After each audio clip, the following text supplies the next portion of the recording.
آج کل کے ماحول پہ اگر ہم نظر ڈالیں تو جو لائف سٹائل ٹرینڈ میں ہے، جو لائف سٹائل پروموٹ کی جا رہی ہیں مین اسٹریم میں، وہ وہی ہے جو بالکل ہی اسلام کے خلاف ہے۔ یہ سمجھ لیں کہ اسلام اگر اس طرف مشرق کو جاتا ہے تو یہ لائف سٹائل مغرب کو جاتا ہے۔ بالکل اپوزٹ لائف سٹائلز پروموٹ کی جا رہی ہیں، اور صرف لائف سٹائل نہیں، ہر سسٹم، ہر سوسائٹی کا ہر رول اسلام کے نیریٹو کے خلاف ہے، اور یہ پوری دنیا میں ہو رہا ہے۔ اور اگر کوئی شخص ایسے ماحول میں اسلام کو فالو کرنا چاہتا ہے، اب کوئی ہے جو اسلام پر عمل کرنا چاہتا ہے ایسے ماحول میں رہنے کے باوجود، تو آج کے ماحول میں، آج کے دن میں اس کے لیے بہت مشکل ہے۔ وہ کیسے ایسی طاقت اپنے اندر پیدا کرے، ایسی موٹیویشن اپنے اندر پیدا کرے، ایسا جذبہ اس کے اندر زندہ ہو، ایسی آگ اس کے اندر جلے، جو ایسے ماحول میں جہاں اسلام پر عمل کرنا سب سے مشکل ہے آج کے وقت میں، وہ اس پر عمل کر سکے، اس کے مطابق زندگی گزار سکے، جہاں اس کو کوئی انکریج کرنے والا نہیں ہے، کوئی اس کی ہمت بڑھانے والا نہیں ہے، جہاں اس کو ظاہری طور پر وہ فائدے ملنا بند ہو جائیں گے جو اس کو اس سسٹم کو فالو کرنے سے مل سکتے ہیں جو ریسنٹلی چل رہا ہے، جو پروموٹ کیا جا رہا ہے۔ یہ جو پورا معاشرہ ہے یہ ایک طرف بہہ رہا ہے، اس کی ایک رخ ہے جہاں یہ جا رہا ہے۔ جیسے ندی کا ایک رخ ہوتا ہے جہاں وہ بہتی ہے، تو اس ندی میں رہنے والی مچھلیاں جو ہوتی ہیں، جو مردہ مچھلیاں ہوتی ہیں، اس پانی کے ساتھ بہہ جاتی ہیں، لیکن جو زندہ ہوتی ہیں وہ اپنی ول کے اکارڈنگ، اپنی خواہش کے اکارڈنگ یا تو آگے بھی جا سکتی ہیں، پیچھے بھی، جہاں ان کو جانا ہوتا ہے، جہاں وہ صحیح سمجھتی ہیں وہاں وہ جاتی ہیں، کیونکہ وہ زندہ ہیں، ان کے اندر جان ہے۔ تو یہ زندگی اور جان ہر انسان کے اندر ایمان پیدا کرتا ہے۔ آج کل جو یہ رخ جہاں جا رہا ہے ندی کا، اگر ہمارا ایمان ہمارے اندر موجود نہیں ہے، اگر ہمارا دل مردہ ہے، تو ہم بھی اس معاشرے کے ساتھ بہتے چلے جائیں گے۔ اب وہ کچھ بھی اچھا کہے، برا کہے، ہمیں نہیں مطلب، جہاں سب جا رہے ہیں وہاں ہم جائیں گے۔ لیکن ایمان ایک ایسی طاقت ہے جو ہمارے اندر وہ طاقت پیدا کرے گا کہ ہم اپنے فیصلے خود لے سکتے ہیں۔ ہم جو اچھا سمجھتے ہیں، جو اللہ کے نبی صلی اللہ علیہ وسلم کی دی ہوئی زندگی ہے، جو وہ پاک زندگی ہے، اس کو جینے کے لیے جو ہمت اس وقت ہمیں چاہیے، ایسے معاشرے میں رہتے ہوئے، ایسی دنیا میں رہتے ہوئے، ایسے سسٹمز میں رہتے ہوئے، وہ ایمان سے ہی ملے گی۔ اور ایمان والا زندہ ہے، وہ جہاں چاہے گا، جس رخ میں جائے گا، اس ندی میں بہہ سکتا ہے، تیر سکتا ہے۔ اس کی مثال وہی ہے کہ جب حضرت خالد بن ولید رضی اللہ عنہ سے ان کے فوج کے لوگ کہتے تھے، صحابہ کہتے تھے کہ آپ اتنا رسک مت لیا کریں، آپ اس فوج کے لیڈر ہیں، اسلامک فوج کے لیڈر ہیں، آپ کو کچھ ہو گیا، آپ اکیلے چلے جاتے ہیں اور آگے آگے بڑھ کر حملہ کرتے ہیں، اتنا رسک لینا ضروری نہیں ہے، یا اتنا رسک لینا ٹھیک بات نہیں ہے۔ آپ کو کچھ ہو گیا تو اسلامک فوج پر بہت برا اثر پڑے گا، آپ جیسا لیڈر ہمیں ملنا مشکل ہے۔ تو حضرت خالد بن ولید رضی اللہ عنہ فرماتے تھے، ایک ایمان والے کی مثال زندہ کی ہے، وہ زندہ ہے، اور یہ جو ہزاروں اور لاکھوں مردہ ہیں، وہ اس زندہ شخص کا کیا کر سکتے ہیں؟ یہ بے ایمان لوگ اور اللہ پر ایمان نہ رکھنے والے لوگ سب مردہ ہیں، اور میں جو کہ اللہ پر ایمان رکھتا ہوں وہ زندہ ہوں۔ تو ایک زندہ شخص لاکھوں اور کروڑوں اور نہ جانے ان گنت مردوں پر بھاری ہے، اس لیے مجھے ان لوگوں کا ڈر نہیں ہے۔ تو ایمان زندگی ہے، ایمان سے اصل زندگی شروع ہوتی ہے۔ اسی لیے اگر جب تک ہم اپنے اندر ایمان پیدا نہیں کریں گے، اور جتنا بھی ایمان ہوگا اتنی ریزسٹنس پیدا ہوگی ہمارے غلط کے خلاف۔ اب معاشرہ ہم سے کچھ بھی کہہ رہا ہے، ہم وہی فالو کر رہے ہیں، ہماری کوئی بیک بون نہیں ہے، تو یہ تو غلط بات ہے۔ معاشرے میں جو طاقتور قوم ہوتی ہیں وہ معاشرے کو انفلوئنس کرتی ہیں، آج کل ویسٹ ہیں، اور وہ اپنی کمپنیز کے فائدے کے لیے، اپنے پروڈکٹس کے فائدے کے لیے، اب وہ جو چیزیں بیچ رہے ہیں اس کو پروموٹ کرنے کے لیے غلط چیزیں پروموٹ کر رہے ہیں، اور پھر وہی نیریٹو پیدا کر رہے ہیں جس سے ان کے پروڈکٹس بکیں، جس سے ان کا انفلوئنس اور زیادہ بڑھے، جس سے اور دیش ان کے نیچے آئیں اور ملک ان کے نیچے آئیں.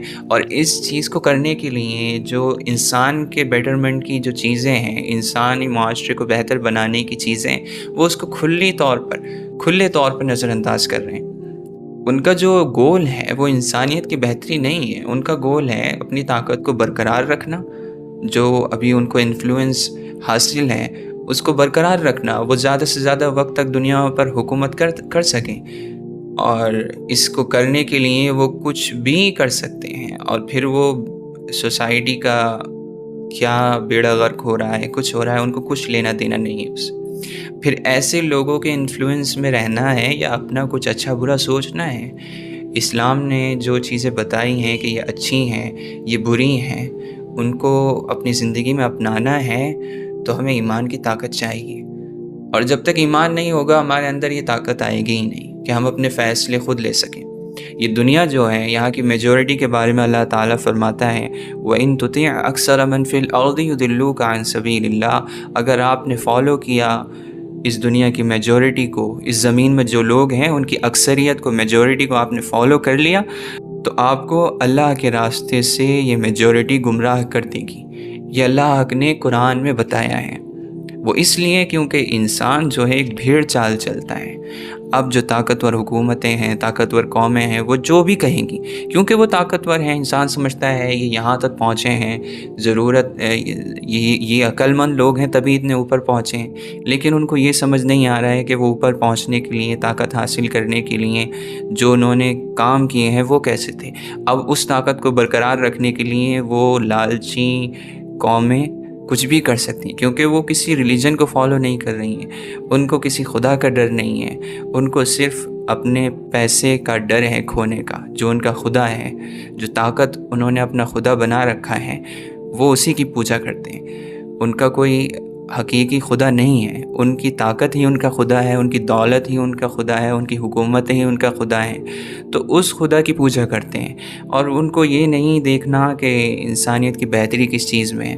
ایسی قوم کو فالو کرتی ہے اس دنیا کی میجورٹی، اور ان کے پاس ٹولز اتنے ہیں دنیا کو مینیپولیٹ کرنے کے لیے، برین واش کرنے کے لیے، کہ وہ اسی کو یوز کرتے ہیں اور دنیا ان کی ہاں میں ہاں ملاتی رہتی ہے. کیونکہ اپنی کوئی سوچ نہیں ہے، اپنے پاس کوئی کتابیں نہیں ہیں، کوئی دین نہیں ہے جس کو وہ فالو کریں، اور اپنے پاس کوئی طاقت نہیں ہے جو اندرونی طاقت ہوتی ہے حق کو تلاش کرنے کی.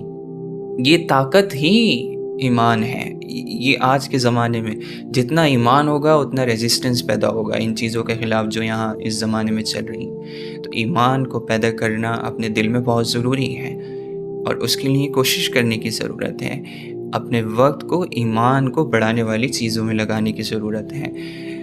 وذکر ان نفعت الذکر، ذکر ان کو بار بار یاد دلائیے، کیونکہ بار بار کا یاد دلانا مومنین کو، اللہ پر ایمان رکھنے والوں کو، مسلمانوں کو فائدہ پہنچاتا ہے. جس کا دل ان چیزوں کو قبول کرنے کے لیے تیار ہے اس کو ذکر فائدہ دیتا ہے. تو سب سے زیادہ ہمیں اپنے آپ کو بار بار ریمائنڈ کرنے کی ضرورت ہے، چاہے وہ بیان ہو، چاہے آن لائن کوئی بیان ہو، چاہے آف لائن کوئی بیان ہو، چاہے کسی بھی طریقے کا ذکر ہو. بار بار اللہ کو یاد کریں، اس کے اوپر ایمان بڑھانے والی چیزوں کو یاد کریں، اس کا ذکر کریں، نمازیں پڑھیں. جب یہ چیزیں کرنا شروع کریں گے تو وہ پاور ہمارے اندر پیدا ہونے لگے گی جس کی اس وقت ہمیں بہت ضرورت ہے. اللہ تعالیٰ سے دعا ہے کہ وہ ہمیں سچے اور پکے ایمان کی توفیق عطا فرمائے اور وقت کے ساتھ ساتھ ہمارے ایمان کو مضبوط کریں. یہی ضروری نہیں ہے کہ ایک دم ہمارا ایمان کل سے ایک ہائی لیول پر پہنچ جائے، لیکن یہ ضروری ہے کہ بڑھتا رہے، بہتری ہی آتی رہے، اس میں کم نہ ہو، جتنا ہے اس سے ہمیشہ بڑھے.